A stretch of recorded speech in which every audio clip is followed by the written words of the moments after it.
नमस्कार। My opinion सुनने के लिए बहुत बहुत धन्यवाद।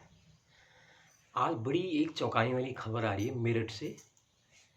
एक पुत्र ने अपने माता पिता दोनों की हत्या कर दी है। आज तक हमने श्रवण कुमार के बारे में सुना था कि वो देखो अपने अंधे माँ बाप को उसने तीर्थ यात्रा कराई।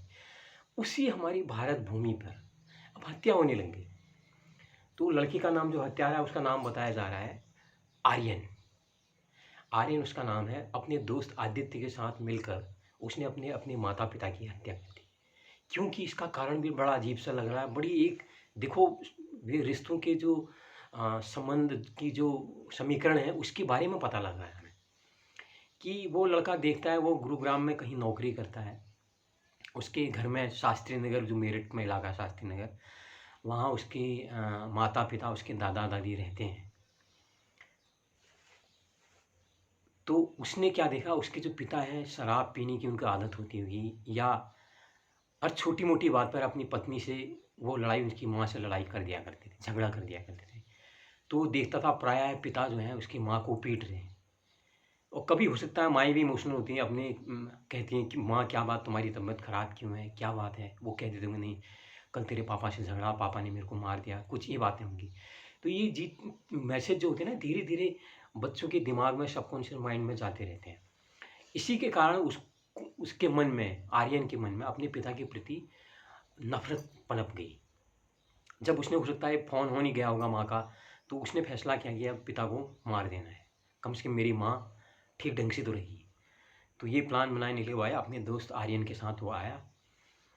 तो उसने घर में आया पहले मैंगोस जूस लेके आया। उसमें अपने दादा दादी और अपनी माँ को उसने जो है नींद की गोली मिला के जूस में देके वो उनको पिला दी।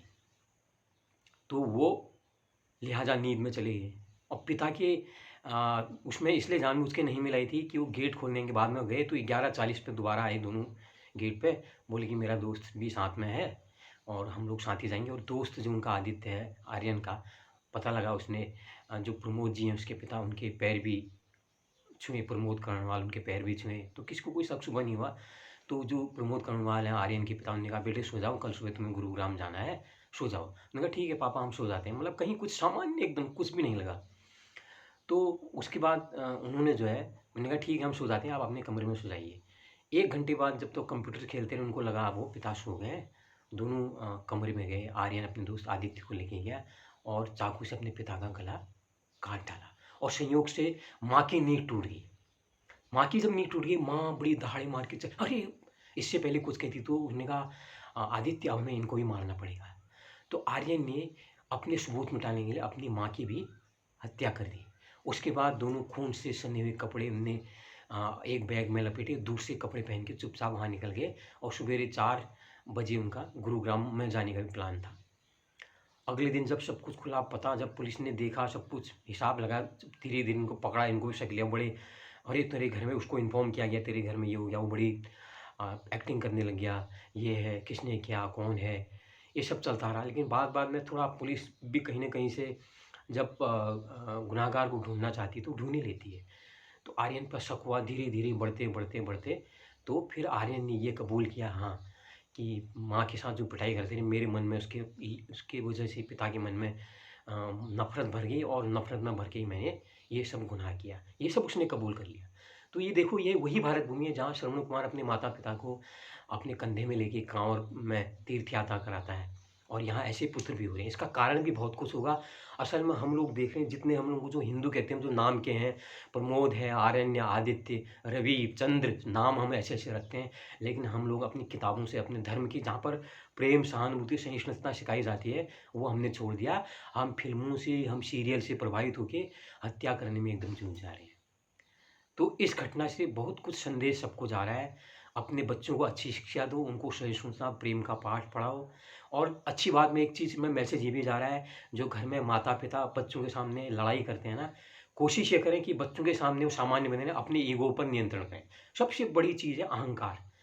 पति-पत्नी के बीच में भी अहंकार होता है, तो अहंकार झलकता है, वो लड़ने लगते हैं बच्चों के बीच में। और लड़ाई का बच्चों के बीच में गलत मैसेज जाता है कि बच्चों के लिए तो माँ भी उतनी ज़रूरी, पिता भी ज़रूरी है। अगर वो पिता को मार लेता, माँ ही रहती तो क्या कहता बार-बार, कभी न कभी तो माँ को बताता ही। तो माँ अगर जिंदी भी रहती नहीं मारता, माँ के दिल में उसके प्रति क्या रहता, वही प्यार। उसको अपने आप पर भी शर्मिंदगी होती है, यार मैंने ये ऐसा पुत्र क्या जन्म दे दिया।